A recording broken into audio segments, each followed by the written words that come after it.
Mr. Freddy Soman, General Manager of Matter Lab ULCC, is a highly experienced constructional material specialist with an impressive career spanning over 25 years. His expertise lies in the fields of construction materials, testing, quality assurance, and quality control for various projects. With a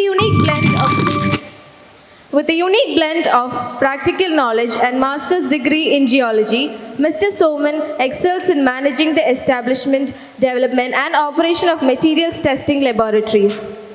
With his exceptional knowledge, technical skills, and vast experience, Mr. Freddy Soman continues to make significant contributions to the construction industry. His expertise and dedication have earned him a stellar reputation among the industry professionals and clients alike. I welcome you, sir, for the next session on mastering the art of continuous improvement in quality management. Good morning to all dignitaries and distinguished guests out here. I'm really privileged and honored to be here. Thank you, Mr. Nebu.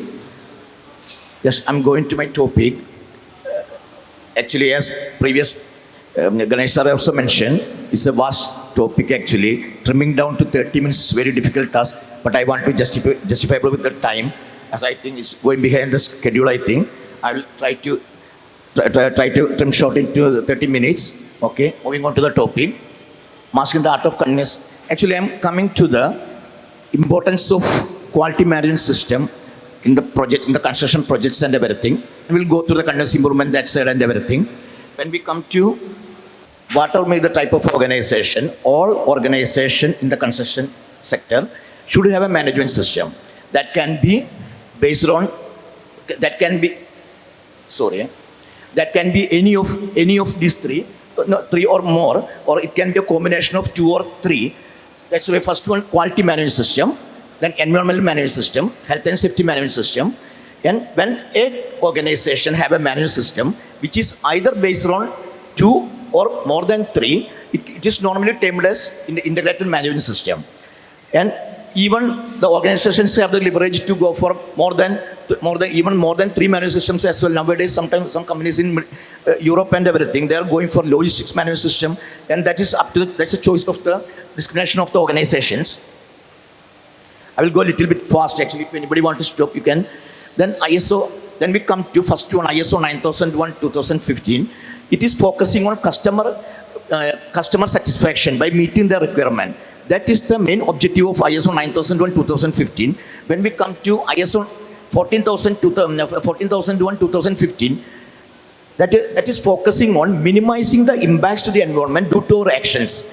Whatever maybe the construction projects and everything, whatever activities we are doing, there would be some impacts to the environment.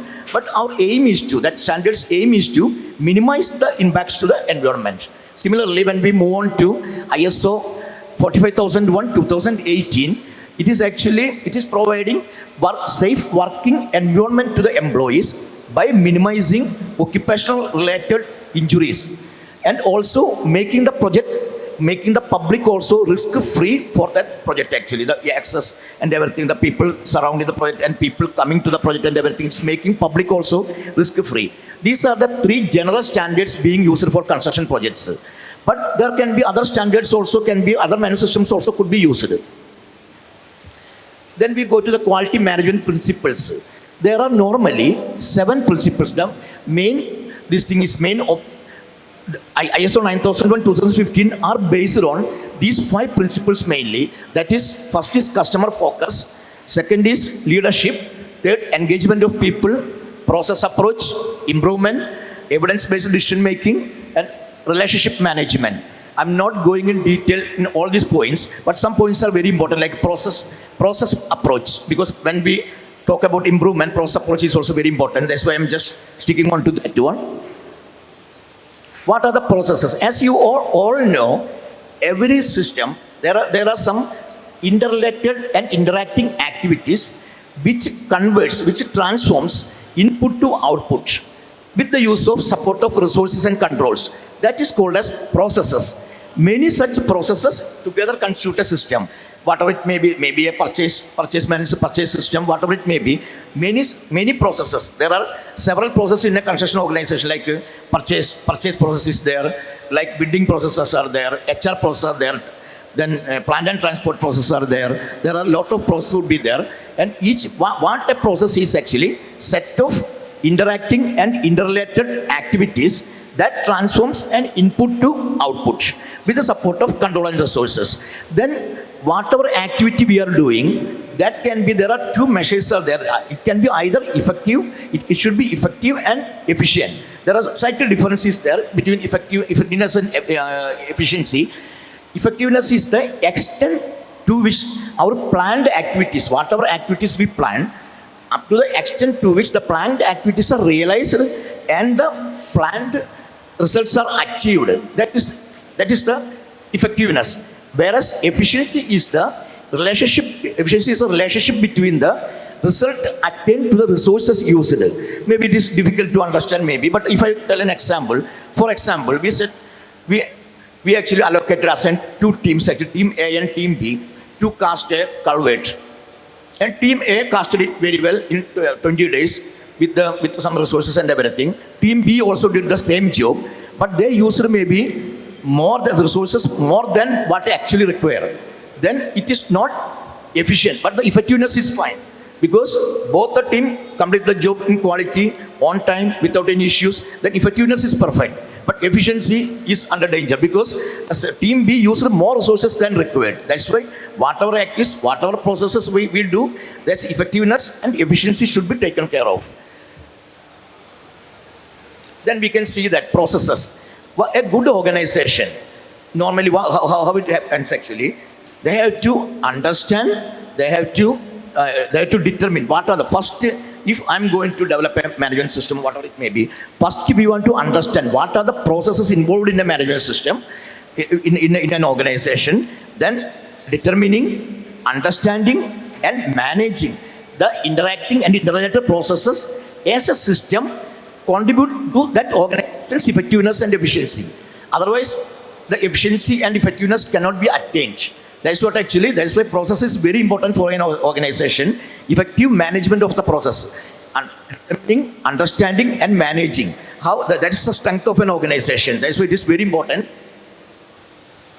That's why you can see here in that sketch, process A, B, C, D, there are a lot of interacting interrelated processes. Sometimes the output of process A could be the input of process B. And this is why several processes, every organization would be having a lot of processes. Then most of these processes are interrelated. Sometimes HR process, without the HR process, sometimes the execution team cannot work. Similarly, bidding, when they go for bidding, sometimes the information they put it in may be tangible, maybe intangible. That's why the processes, we should understand what are the all processes and manage it well. Then we move on to the continual improvement. Actually, the successful organization all should have a very good focus. Whichever organization is successful, they all should have a very good focus on ongoing. That improvement should happen automatically. Ongoing and continuous improvement should be there. And in this session, we will discuss about various tools, how it can be. The methodology, normally used methodology for continuous improvement is PDCA cycle. Every process, every activities, whatever we plan, this all should go through PDCA, plan, do, check, act. This PDCA cycle. Then we can attain improvement, continuous improvement. Then what is plan? First comes, the P stands for plan. Plan is establish objectives and processes that necessary to deliver results in accordance with the customer requirements and the organization's policies. In the next slide, it will be more easy. First one, planning, that is establishing the objectives and processes. Second is do, that is implementing. Whatever plans we already scheduled, that is implementing. Third one is check. C stands for check. Monitor and measure the processes and products against the objectives and the requirement of the product and report the results. That's a check. Then fourth is the act. Act means whatever report resulted, but after the check, what are the results, that should be taken care of. The actions should be taken to improve the process. And this cycle should repeat. That is the continuous improvement. That every organization should have a system, should have maintained this PDCA cycle and the continuous improvement. That's a symbol. When we go to symbol, plan it, do it, check it, action it. what we say normally, what is planning? This is process and procedures. What needed to be done for any organization or any when we plan some activities, what we need to be done, that is the process. And how it is going to be done, that is the procedure. Then execute, then audit and inspection, that is check it, action on it, that is corrective action. And when we say to say in short, in simple words, what is actually PDCA cycle, what I told is, say what you do, that documenting your procedure, do what you say, and prove it and improve it. See, that is the continuous improvement. If we go through every our activity, or any organizations, all our activities, if we continuously, if we subject that to PDCA cycle, we can achieve continuous improvement. What is the benefit of continuous improvement? Then if an organization goes to that one, it can enhance the compliance and the control and cost saving, and ultimately it will save the cost. Lot of cost savings will be there.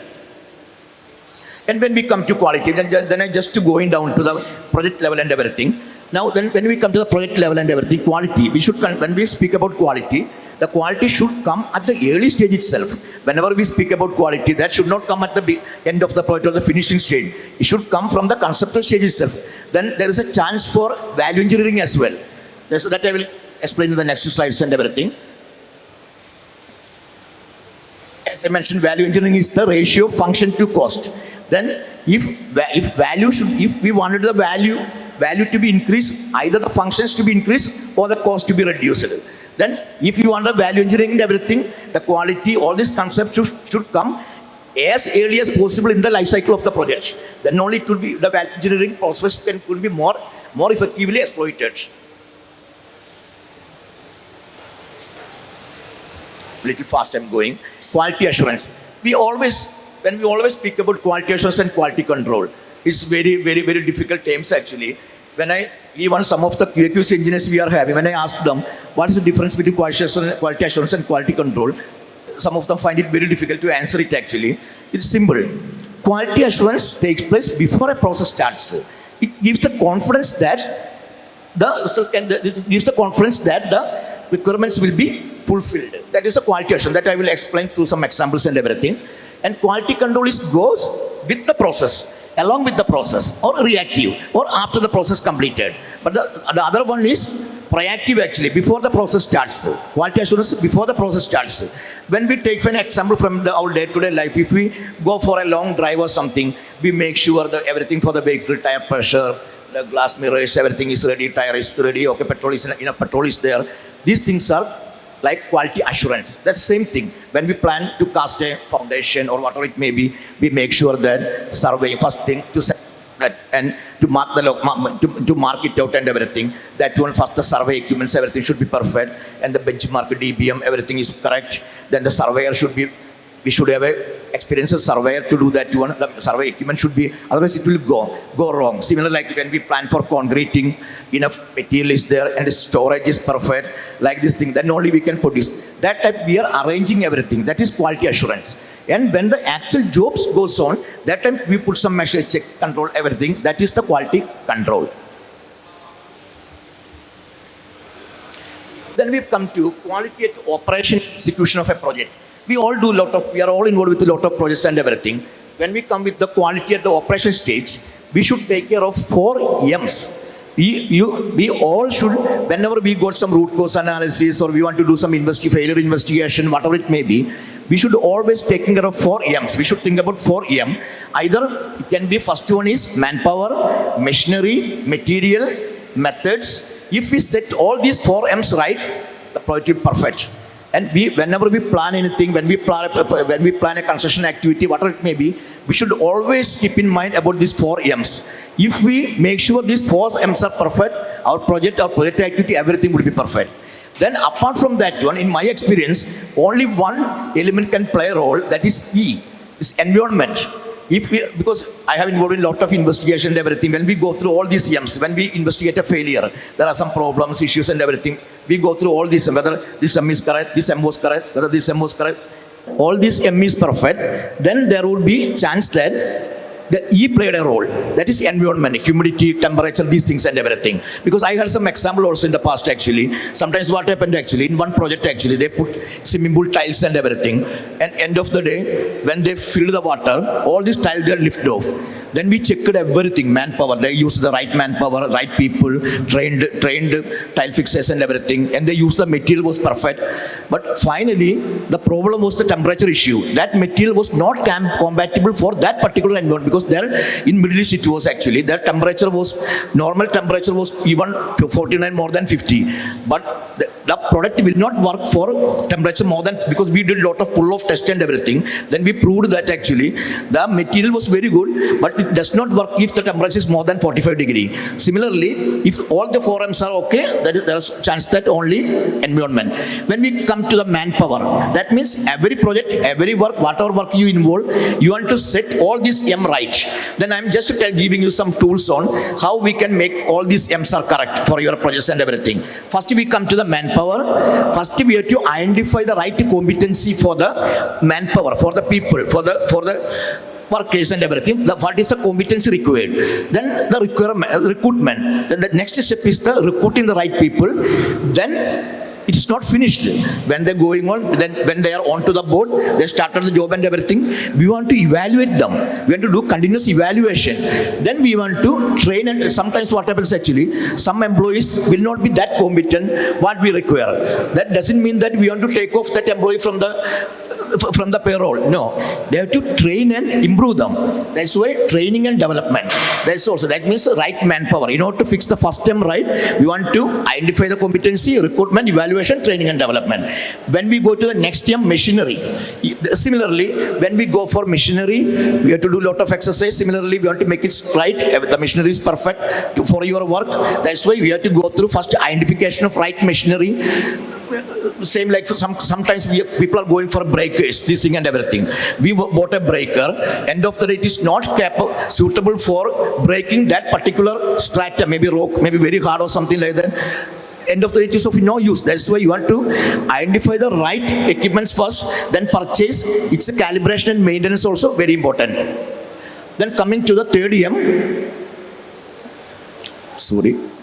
Right material. Now, the very important one, right material. First M, manpower, material is right. Then coming to the right material. In order to make sure that we are using and continuously using right material, we want to go through, we should have a quality assurance test plan for your projects. We should have some ITPs, inspection test plan, regular ITPs. ITP is inspection of the activity. Then MIR, we should have a material inspection request. Every material we want to inspect. It should be inspected and approved for the projects. I cannot go elaborate, no time is there, that's why I'm going a little fast. Now, right methods. Last EM is right methods. In order to make sure that is the last EM. If you set all these EM, the project will be perfect. The last EM is the methods. We want to make sure you are using right methods. That one, we are using some tools for our projects. One is project quality plan, then method statements, formats, checklists. These are the tools we are using to make sure that we are using not for one time. That is what actually continuous improvement.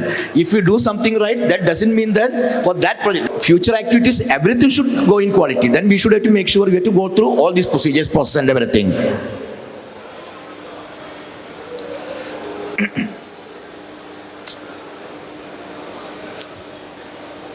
Okay, now I will give you some flyer on. We will have a brainstorming on what is non-conforming. It's very important for every project. If a project is successful or a project is going very healthy, we can say how the project manages its non-conformance well. Depends on that one. It's a successful project. We can say a project is successful or a project can be successful. A lot of learnings we could get from if we are able to manage the non-conformities. That's why every company, if you are anybody in the construction, if you are all working maybe in the construction industries, we should be able to manage the non-conformance well. That's why When we come to the non-conformance, what is non-conformity? That is actually failure to meet the specified requirements or deviation from the requirements or the quality or the compliance. That is called as non-conformity. Then what is important is how there could be failures, there could be problems daily, maybe sometimes the paint failure, sometimes concrete cracks, sometimes concrete segregation, whatever, honeycombing, whatever it may be. There could be problems in the projects. But how a project is healthy, we should have to able to manage these failures. That means we have to manage this non-conformity well, then the project would be very successful. That's why you should be able to do this failure analysis, and that's first what you want to do. If there is a problem, one example I will tell you, there's a paint failure. When we applied a paint, that paint is peeling off firstly. Then first what we will do, we will repaint it. That is a correction only. It will not be permanent remedy. If it should be a permanent sustainable remedy, we wanted to find out what the root cause of it, and that root cause should be eliminated. Then only it can be the permanent. There will be a permanent solution for that issue, for that failure. That means you should all have to learn how to find out a root cause analysis, and that root cause should be eliminated from that one. Then only the issue is completely sorted. Okay. And that is called corrective action. Correction and corrective action. There's a difference between that one. Correction is the immediate action taken to address the problem, address the issue. Corrective action is the root cause, eliminating the root cause. That is corrective action. In that paint case, one example I will tell you, then it will be more clear to you. There's a paint failure. Then what we do actually, normally paint color fade, or maybe paint is peeling off. Then we repainted that one. That is a correction. Then what we'll do, we will find out a root cause. Recently we had an issue. When we did the root cause, the problem was the substratum should be maximum moisture in the substrate. They clearly mentioned in the technical specification, the maximum allowed moisture in the substratum was 12%. But when we checked the moisture after the paint failure, there was 40% moisture was there. Then the paint will definitely failure. Then what? Firstly, we wanted to make the structure, make the substrate damp proof. Then only that is the root cause is the moisture there. That has to be eliminated. That means the structure has to make damp proof. Then only we have to repaint. That is the corrective action.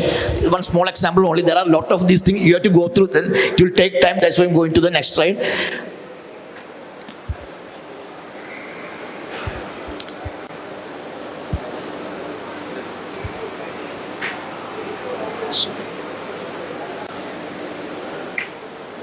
Okay, that's what actually, if we, without understanding the root causes, if we do something, that will be a superficial treatment of the problem only.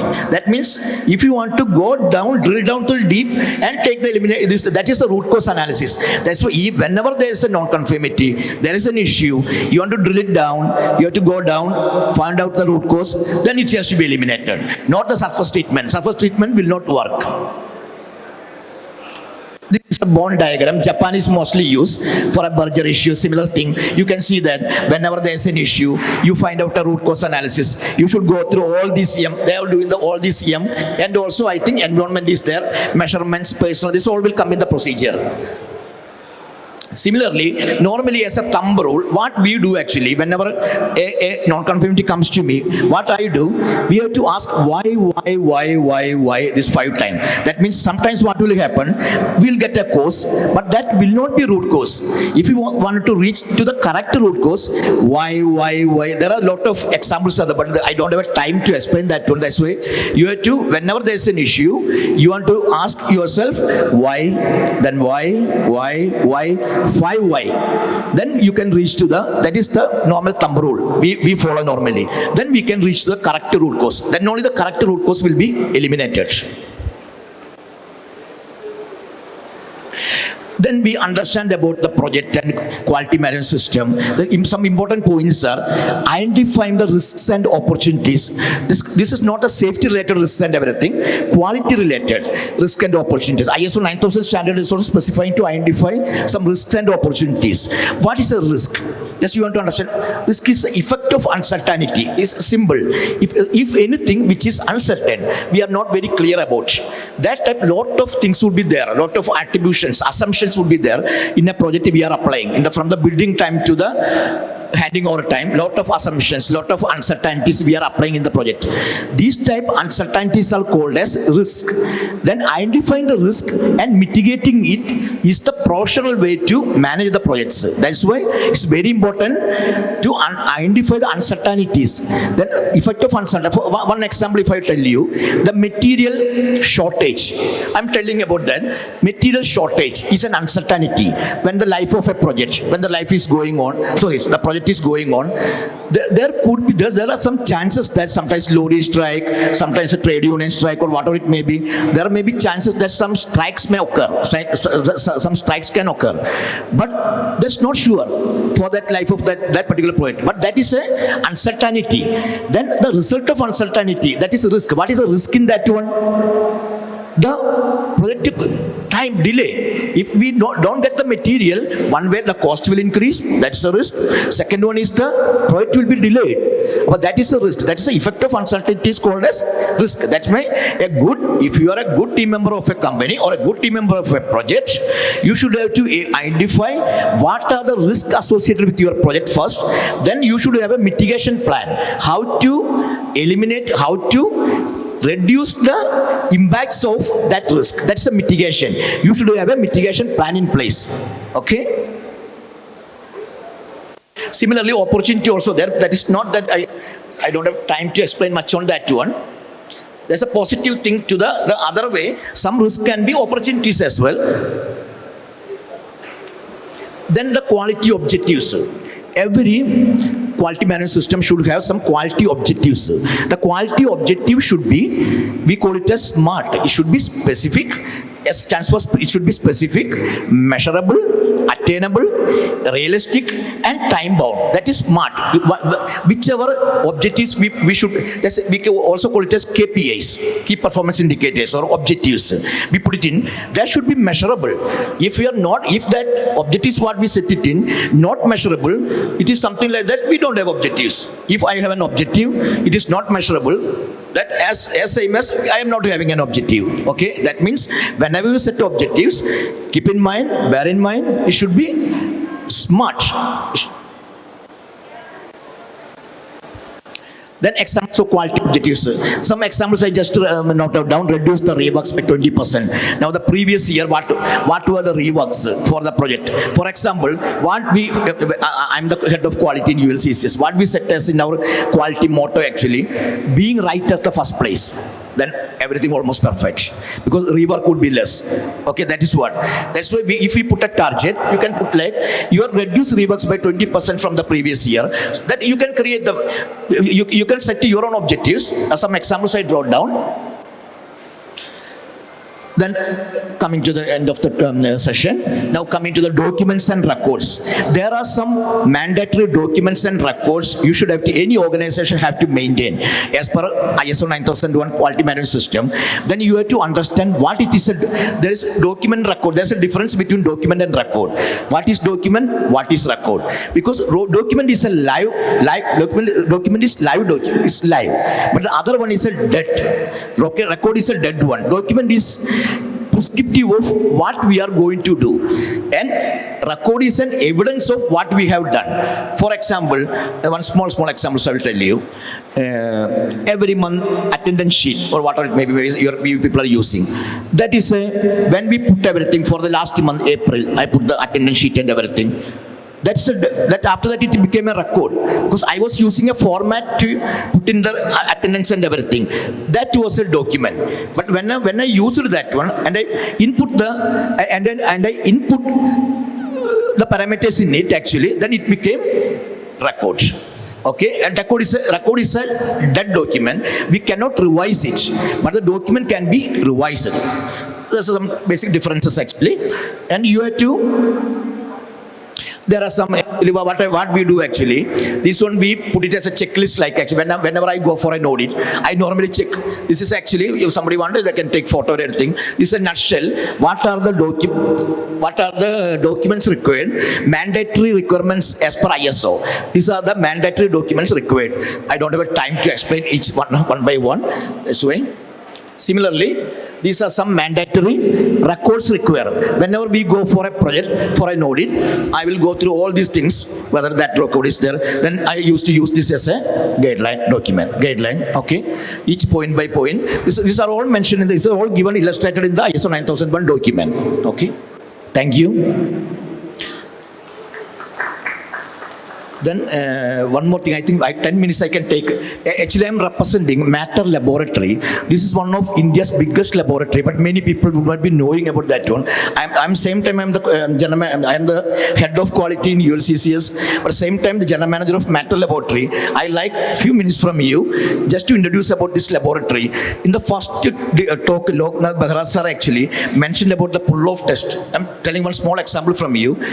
2 days before, I think now our people are there in Pamban bridge, that in Tamil Nadu, to do a pull-off test of that bridge.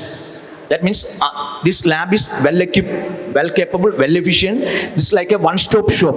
I'll request you all, whoever here, out here, you can come and visit that laboratory. That is one of India's biggest laboratory. And now about more than 100 tests are accredited to NABL. Now NABL scope is also going to this large portfolio of testing from geotechnical, from the beginning of the project to various life cycle of the project. We can get assistance, like the geotechnical investigation, designs and everything in the conceptual stage to material testing, even concrete durability, like this all. Then special product testing, like geotextile, GFRC, GRC, all these composites panels, whatever it may be, we have facility to do testing and everything. Concrete, a large bit of testing facility we are having, and some small videos we will expect on that one. Okay, that will, whatever I'm explaining you, rather it can be demonstrated through the video. Thank you, sir, for giving us knowledge on the various standards, principles, and the process approaches in quality managing systems. Now, I would like to invite Dr. Reggie Zakaria, representing Indian Concrete Institute, Cochin Center, and Mr. Nebu Abraham to hand over the memento to Mr. Freddy Soman.